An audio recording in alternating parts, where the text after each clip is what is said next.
আসসালামু আলাইকুম এভরিওয়ান, সবাই কেমন আছেন? আশা করি সবাই ভালো আছেন। সবাইকে জানাচ্ছি শুভ সকাল ও জুম্মা মোবারক।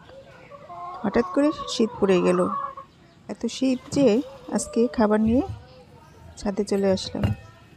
আজকে খাবারের আইটেম ছিল আলু ভর্তা, ডিম ভাজি, বেগুন ভাজি, আর ছিল টমেটো, আর সাথে ছিল ঘি।